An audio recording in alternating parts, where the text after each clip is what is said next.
Hey everyone, Zine with you, and today we'll show you how to use QR codes on Alight Motion.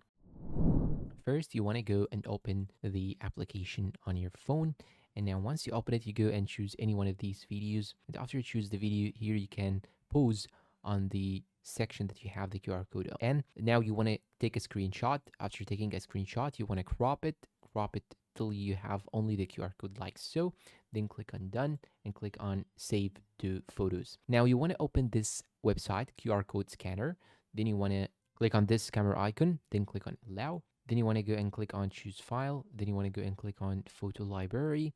And now you want to import the photo of the QR code. Then you want to scroll down till you find here this link, tap on it. Then it will take some time in order to verify it. And after that, you can click on import. After you click on import, it will take some time. After that, here you can see the effect is on your phone. You are all done. Now you can simply click on this icon right here and click on copy layer. Then you want to go and open a new project. Click on this plus icon, then open a new project. After opening a new project, you want to select the aspect ratio, the resolution, the frame rate, and the background. Then click on create project. And now you want to click on this plus icon, then click on media, then choose the effect that we have actually downloaded, this one right here. And you can click on this icon again and click on paste layer in order to paste the effect just right here. And here you have the effect in this rectangle. Now you can press the rectangle like so, then click on these three horizontal dots, then click on paste effect, and the effect will be pasted to your project.